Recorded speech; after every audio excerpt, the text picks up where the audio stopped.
over the years, we've worked with tens of thousands of real estate agents. Thousands of real estate agents use our product every day. And I'm somewhat disappointed to find out that not enough of them are touching their audience in bulk communications regularly, right? We need to stay top of mind. And we discussed in previous trainings about a real estate newsletter, which is one way to do that. But I also realized after talking to some other of our teams and top producers that the top producers are sending some emails. They're doing some stuff.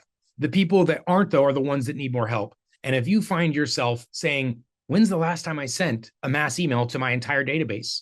Or the reason I haven't is because of XYZ. This video, guys, I'm going to provide you a step-by-step checklist so that you can finally clear off the cobwebs and come touch your whole database with something valuable and without hurting yourself. Many times people will try to send an email to their list, and they'll end up with a bunch of bounces and a bunch of things in their email that said, hey, you broke all the rules and you're a bad email sender and naughty you, punish you. Many of us will have had that experience because a big change has happened, guys. In 2024 was the email apocalypse, right? That's what they called it. It changed the way emails are sent. It changed the way we can send them and how they're delivered. And so sending bulk emails specifically for real estate has changed. Instead of just buying a list, you can't just buy a list of people from a phone book and mass send them anymore. That's not going to result in anything positive for you, your business, your email reputation. So things have changed a lot. And what I wanted to provide you guys is a very simple step-by-step checklist so that you can go get your first email, newsletter, bulk email out to your database to come touch them. You probably have some people in your sphere right now ready to do something, to buy, to sell, to have a conversation. And we just don't know because we're not touching them regularly. So here it is, guys. I'm going to get straight into this. And it's also an opportunity to announce a new service that we're going to be providing. And it's a service that it's kind of an answer to this email apocalypse problem. One of the things that most people aren't aware of is that we need to maintain your list's health. Some people aren't, what does that even mean? Right? I have an email list. What does that mean? The health of the list. Several things. One, guys, is the quality of the emails. Are they good emails? Are they bad emails? And in basic nomenclature, right? An email is good or bad, meaning you can send it and it's going to get delivered, or you try to send it and it bounces. It's no longer a valid email. That is the number one problem with old lists, guys. If you've been in real estate for any length of time and you have a list, there's a high chance that a significant percentage of that list is no longer valid and it's going to bounce and it's going to fail when you send to it. And if you go to send to that and too much of your list is not good, that can instantly wreck your email sending reputation. And I'm not talking about your own personal Gmail. I'm saying if you're using any email sending service, MailChimp, Lofty, a CRM, any type of CRM or email sending technology that you're using, you go to send a bunch of emails that are bounced or failed emails, you will likely get in trouble with that email sending service and eventually even removed from that service. So like, we don't want your business if you're a spammer. And it looks like you're a spammer if you're sending bad emails.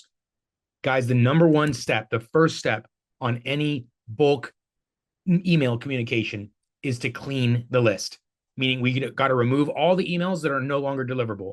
If the email cannot be sent emails, you absolutely do not want to send emails to that email. It does zero benefit and only instant and significant harm to your business and to your email reputation. Thankfully, there's a very easy way to solve this. And in fact, it's one that we've been integrating into our technology right now. It's not quite available for you guys right this second today, but I have two things. One is I have a form. If you already have a list cleaning tool, absolutely awesome. Great. Use it. I have another option though here, guys. I'm going to submit a second form here in the chat. If you're watching this recording, you can come request this from us to get on the list.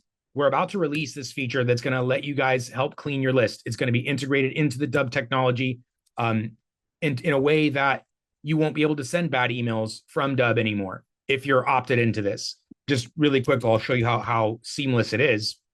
When you are in a contact record, you'll be able to see a label like this. You can see where it says the email is safe, or it'll say it's deliverable or undeliverable, or don't send to this email. So this is something that we are in the process of releasing, guys. I have a form there. If you're interested in getting your list cleaned professionally by the Dubb service or interested in the service, just fill that out. It's not released yet, but we're building up people that need access to it so that as soon as it's available, we're going to let you guys know as soon as it's available. It's not the only service, right? In fact, I always say, guys, there's a platform called AppSumo that offers some of this stuff. but it's not easy to use, right? You have to figure out how to upload your own list, how to export the list, how to determine what's deliverable, what's not. So there's some learning curve there. And that's why we're integrating the technology directly to eliminate that learning curve, eliminate the second piece, third piece of technology. So anyways, step number one, always step number one, whenever you're sending a bulk communication, guys, clean the list. Make sure that there aren't bounces. You want to eliminate duplications or risky emails or inactive emails, invalid emails. Those need to be removed from your list before you ever send it. That's the fastest way to instantly damage your reputation and any hope you have of sending bulk emails in the future. So number one, clean the list. Now, guys, we're going to proceed. If you need help cleaning the list, check that out. Come talk to our team. We got you covered here for list cleaning. Number two, how are we sending this?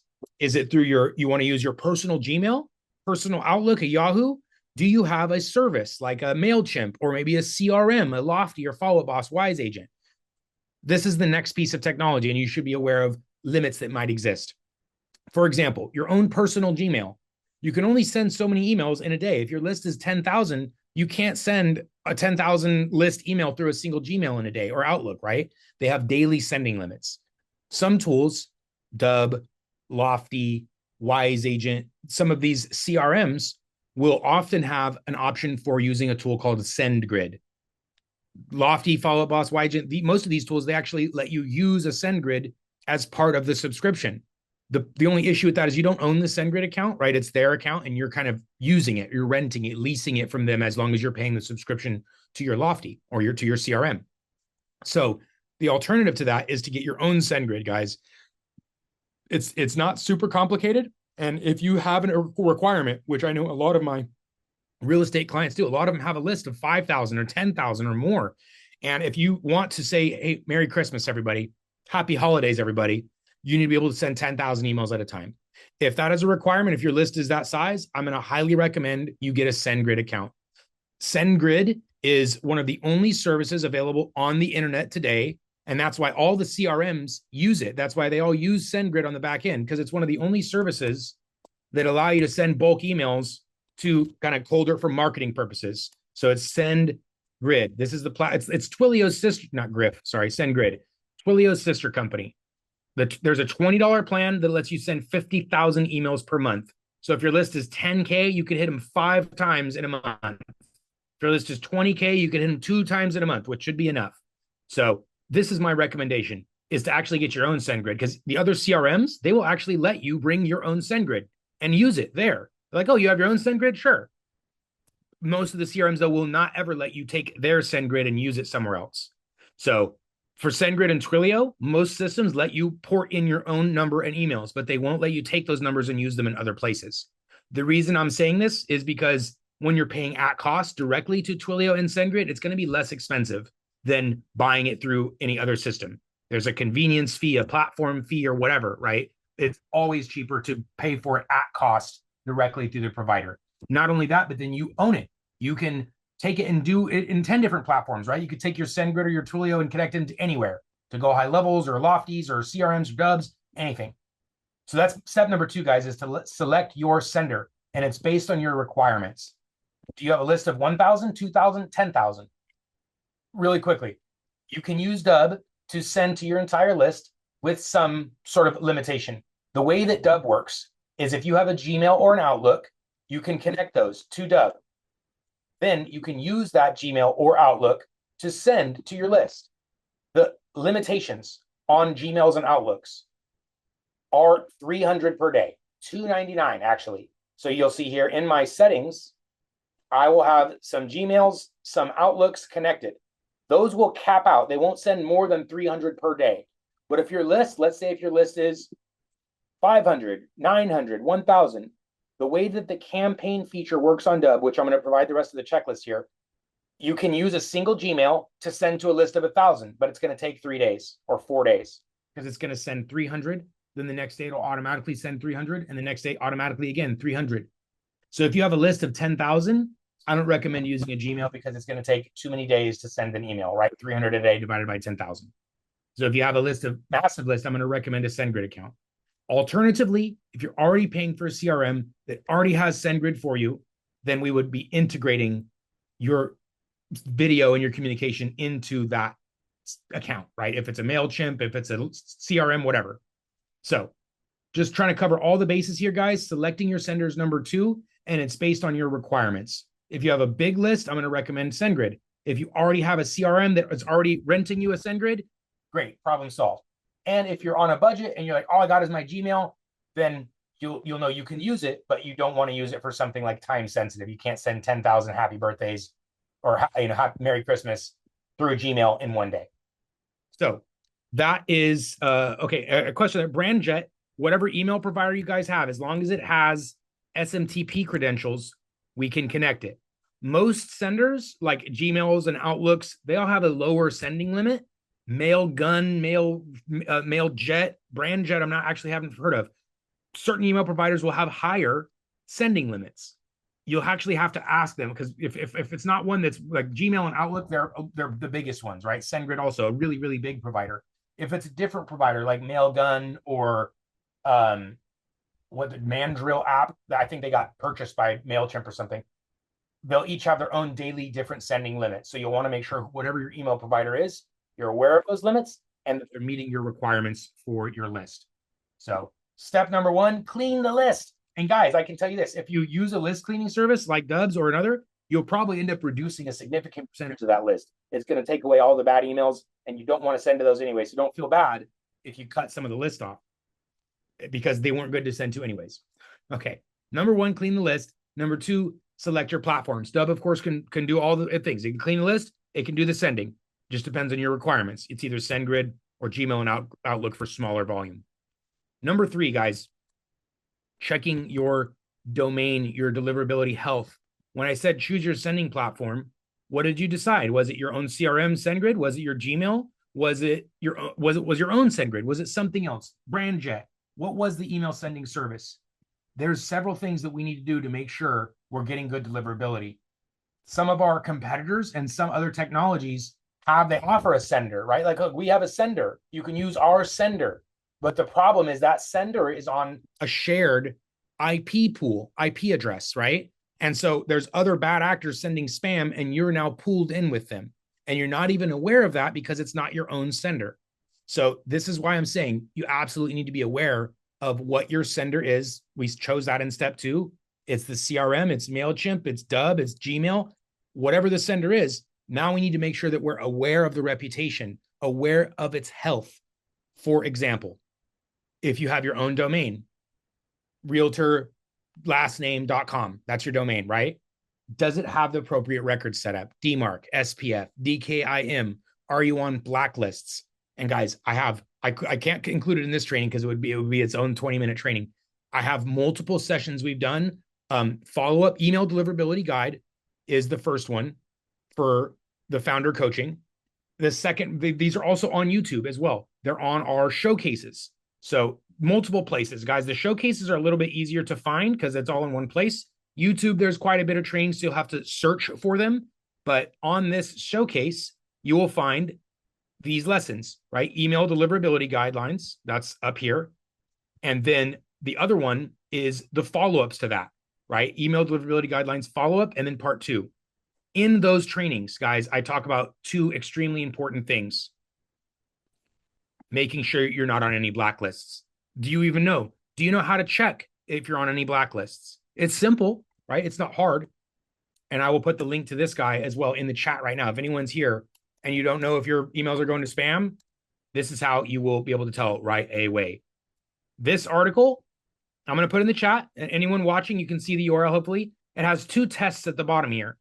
Those tests, they're very simple, very short, take 2 minutes, and they'll tell you exactly how your deliverability is doing, how your email deliverability health, your score, right? So that's the step number 3, is to check your deliverability health. There's 2 parts of that. One is your records, DKIM, SPF, DMARC, etc. If you're like, I don't even know what all that means, check out the article. I have videos there explaining every part of that for you. The second piece of that. So do you have the records? And the other one is, are you on any blacklists? Guys, if you sent any kind of bulk emails unintelligently, or let's say without full preparation, maybe sending some blacklists, sending some bounced emails, you will have likely ended up on some blacklists, on some spam lists. And you won't know until you check. And that's what the email deliverability tests are for, to see if you're on any blacklists. You can get off of these blacklists. Sometimes it's automatic. Sometimes there's a manual process you have to follow. I do highly encourage you to do that, because if you're on a blacklist and you send a bulk email, that filter, that spam, that blacklist is going to catch so many of your emails that are going to end up in that spam trap. So make sure you're not on blacklists, guys, before you send your next bulk email. And you're going to notice a significant difference in opens, clicks, responses, deliveries, all of it. Because when you're off the blacklists, you're like, hey, you're on the allowed list. Let us emails through. He's not a bad sender. So checking your deliverability health is really those two pieces. One, making sure that you have the right records set up, technical records, SPF, DKIM, their DNS records. The second is making sure you're not on any blacklists. Also in that same one is talking about your email, your individual reputation. It's like a credit card score, right? If you've never used a credit card before, your score is 0. If you have a newer email, you've never sent email, the score is 0. If you send 100 emails, cold emails, and then you get marked spam as twice, you're a terrible email sender. Not to call you out, but you have a 2% spam rate out of 100 emails, you're a terrible reputation. So email warming, a warm-up tool, is something I recommend for anyone doing touch points, regular outreach, or cold marketing. If you guys, like, say you have a funnel for Facebook advertising, or you have a funnel for Zillow lead advertising, you have any sort of automation coming in, there's a significant percentage of those emails that are bad. People put junk emails. They do typos all the time when they're submitting a form.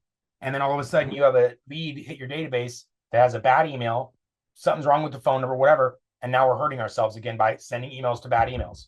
So 2 things there. Make sure I'm not on blacklists. Make sure you have the records. And then also, guys, I do recommend a warm-up tool. Lots of them out there. Email warm-up. You can just search it. Not something we provide yet. So stay tuned. I'm looking to solve that problem as well. It's just not easy. So, okay. That's step 3. Step 1, clean the list. Step 2, choose your sender. Step 3, check the sender. Is it healthy to send? Is it have all the records? Is it warmed up? Is it off the blacklist? And this is a per sender thing, right? Every domain, every email sender is unique. It has a unique IP address connected to it, as a unique domain or sender ID connected to it. So, like, let's say if you have 3 emails, they each need to be checked. If you plan on using them to send emails, you should check them and see where they're at. Okay, part number 4, guys. I see this also much too often with real estate agents that don't have proper segments in their audience: buyers, sellers, investors, new leads, past clients. Sometimes I've seen these tags, people that are using their CRMs well. I've seen these tags exist, and I'm always proud, and I'm always really happy, and they're always way more organized. And not to call anyone out, but on the other side, I've seen people that are underutilizing or not utilizing their CRM, and they don't have these tags and they don't have these labels, and they're living out of their email and their contacts on their phone, and it's much harder, right? And their growth is stalled and they're struggling. Meanwhile, the people with systems and organization, of course, there's still a struggle, right? Life's not easy. Real estate's not easy, but it's much easier, because this next piece I'm talking about, guys, segmenting your audience. If I wanted to send an email to, let's say if I have 2 people in my list, right? One's dog owners, one's cat owners. Do I send one email to both of these people? Absolutely not. That'd be stupid. That'd be a bad idea. Hey, dog people, I know you love dogs, but I'm talking about cats over here. And then cat people, I know you love cats, probably hate dogs, but I'm talking. So I wouldn't do that, right? I would segment them, and I would send my dog email to dog owners, and I would we're not talking about dogs and cats, guys. We're talking about buyers and sellers. We're talking about new leads and old leads, past clients and people that don't know you yet, investors.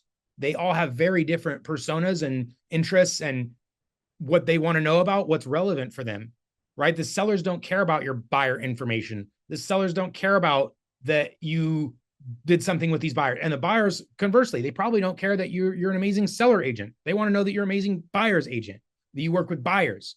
So just as an example here, but that's one obvious way, guys, to segment your audience. Do you have a drip sequence or an automation? Do you do a bulk email? And if not, probably one of the reasons is because of the lack of segmentation, right? If you knew exactly who your buyers and your sellers and your investors potentially, you could touch all of them at once. What about your referral partners, mortgage, insurance, credit repair? Do you have any referral partners that are tagged that you're touching regularly? Do you even know who they are in your CRM, like in your segment, right? Can you isolate them? That's why I want to just stress this piece of segmentation, guys. I know I talk to too many agents that don't have good segmentation. And this isn't to call you out. This is to just to level you up. You should be motivation, inspiration.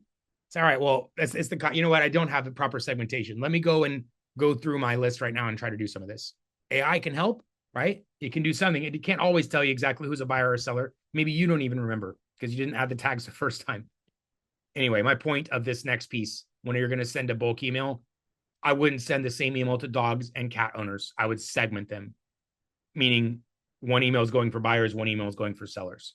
You're going to have a far better response rate, open rate, engagement rate, click rate, all the metrics are going to improve when you're speaking directly to somebody versus when you're trying to speak to everybody at once. So segmenting your audience. Maybe you work with investors uniquely. They have it's a whole different ballgame, right? So you would say something unique to them. Now, segmenting your audience, guys, again, that's just tags, right? It's super easy inside of Dubb. You can import contacts with tags and it'll merge them, won't duplicate them. If you're using another CRM, usually there's some smart rules there where it won't make duplicates. This is another thing though. I've talked to a lot of real estate agents. They're like, can you help me with my contacts? Absolutely. Absolutely. We can help import your list. If you have a CSV file and you're like, it's messy, I don't know, it's CSV or CVS, right? CVS receipt, whatever. Don't worry about it. Come utilize our team support, right? Hey, I need help importing my contacts. That's something we'll do for you, right? If you need help with that. But we can't clean up the list. We don't know who your buyers and sellers are. So you need to segment it. We can help with the importing part. All right, guys, we're moving right along and we're almost done. The next piece of sending your bulk email, you're going to record a video. If you haven't done a bulk video email, that's exactly what we're here to talk about. But all the previous steps are foundational to making sure this works well. Speaking of the previous step, right? Buyers and sellers. I'm not going to do one video that's saying, hey, Mr. Buyer and Mr. Seller. That's weakening my audience, diluting my message. If I want to say, hey, if you're considering selling in the whatever, if you're considering buying, now I'm listening. Now you're talking to me specifically. If you have the same bit of information in your market update, your touch point that you want to do, we should put that through a different lens of the buyer or seller.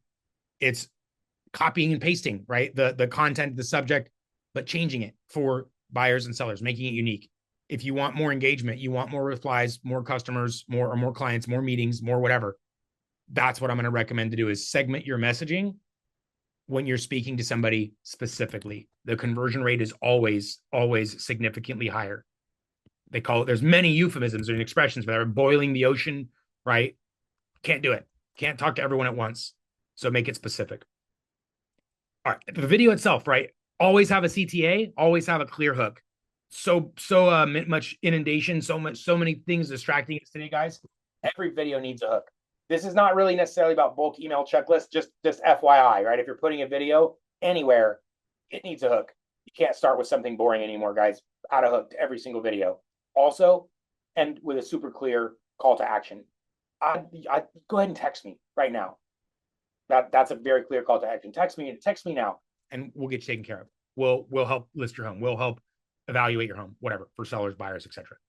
Text me now is a very specific CTA. Point to the space. Don't just say, hey, my number is 323 and call me whenever you feel like. That's not using NLP. That's not using psychology to get them to take actions that we want them to. So be concise, be specific. All right, that's it on the video piece. Body, though, email body subject, they won't even know there's a video in there unless they open it. The subject and the body are just as important as the video, guys. That's where you get your open rate, and that's where you're getting the click on the video. Subjects and bodies, just like the real estate newsletter training I did before, guys. Don't do something crazy, long-looking emails. People don't read those anymore. They want to scan them and ignore them and say, that's an ugly email that wasn't written for me. My advice for you guys for your next bulk email, don't make it look like a bulk email at all. Make it look like it was a personal email. Make it look like you wrote it just for them and nobody else. That is an unlock. That is a key for your mass email communication. It should never look like a mass communication. As soon as it does, you're going to get half the result that you would if they didn't know. If they thought you sent an email very specifically just for them, the response, the click, the impression is far better, far beyond what you get from a mass communication. So in terms of writing your subject, your copy, your video, for a bulk email, it should never look or sound like a bulk email. It should look like it was written just for them. And it also shouldn't have a lot of writing.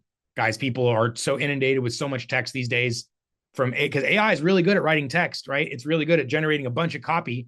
And then people are too lazy to even proofread it or shorten it. So a lot of emails, a lot of copy, a lot of LinkedIn's. It's just so flooded everywhere. Don't add more text. Make it video first. And who knows how long until that is kind of a novelty and everything's video, but it's not right now. Certainly a lot of text. So make your bulk emails not look bulk and make them look short and simple and like you wrote it yourself for them. Doesn't even need to contain a video, but it should be eliciting a conversation. It's not, hey, look, these homes, these things. It's not a one-sided thing. It's getting them to respond. That's the piece that a lot of people are missing from their bulk communications is they're thinking in the mind of a bulk communicator. A bulk communicator is not looking for responses, right? They're like, I'm speaking on a stage. Hey, everybody, here's my announcement. They're not looking for conversations with the people in the audience. You are. That's the difference. So your emails should never look like, hey, everybody in the crowd. They should look like we're in a one-on-one conversation. So that's my biggest piece for your subject, your body, and the video. The next thing, guys, we're almost done. And then I see some really good questions. Split test. I was just talking about two different versions, right? One has the video, one doesn't. One has how you used to send your stuff really long or whatever. And then one has exactly what I'm talking about doing today. A video, a short body. The video has the hook. The video has the clear CTA. If literally do every single piece that I'm talking about today, clean the list, select the appropriate warmer, make sure it's warmed, make sure it has the records, add the video, make it short and personal. Then compare that to whatever you were doing before. Maybe it was years ago, maybe it was recently, but split testing, guys, A/B testing. You don't know something is doing well until you have a benchmark or something to compare it to. If you're comparing it to nothing, anything can look great. If you're comparing it to something that you have a standardized sort of what to expect, now we can learn from something. So I'm going to advise every time you're doing bulk communications, automatic communications, to split test, to A/B test, to set up some sort of benchmark. Because otherwise, you're just shooting off in the dark, right? You're like, I have no idea. Like, hope for the best. Spray and pray is what they call that, right? Literally, that's what it's because you're spraying this bulk communication out there and just praying that somebody opens and responds to it. I don't believe in that, guys. I believe in using data and intelligence and research because it's all so available for us now. We just put a little bit of extra effort and we can get this out. So what this little bit of extra effort means for split testing is don't put all your eggs in one basket and just send one email, one video, one thing to everybody. Break it up. Put that one video, one subject, one body, do your best effort, and then do it again. Copy and paste, but make it different because that's the only way you'll get meaningful split test data. You can't put two things out there that look almost exactly alike and expect meaningful difference. That's not going to tell you a lot. Try something else entirely. Try exactly what I was telling you here and see the difference for yourself. So that is the split test. And you guys should be doing that often. Split test everything. And the last one, guys, last piece of all this is that's not the end of the line. After you deliver a split test, now we need to analyze. We need to look at open, click, watch, response rates, positive outcome percentages from this bulk communication. And if we did a split test, we'll have twice as much data to learn from. Which subject line did better? Which one did better? The with the video, without the video, with a short email, the long thing I was doing before, whatever. Now we'll have things to learn from, things to improve upon. And that learning is how we continue to get better. Because if you're not working on getting better, you're either stagnant or worse, right? So we should always be looking to incrementally 1% every day, 1% every campaign, every new ad, just looking to always improve. And if you're not measuring, then you're not looking to improve. You're just doing it randomly, arbitrarily, like anecdotally. I don't know. I'm not keeping track. So don't do that because if you're not keeping track, you're not looking to improve, right? You have to set standards. You have to measure. So this last step, guys, is interpreting the results and optimizing based on those results because it's a continuous iteration. It never stops, right? You never stop trying to improve. This email got some result. The next one, you can do better. We can go check the health. We can tweak the subject. We can improve the body. There's all these variables, but it's based on what your results are. So don't spray and pray. Follow this ultimate, easy step-by-step checklist and send your next bulk communication. And if it's been a while, just get this out there, guys. Do something really cool. Put a video, go touch your sphere, and you probably have some people in your pipeline waiting for that touch point right now. So go get it. Thanks, everybody. See you in the next one.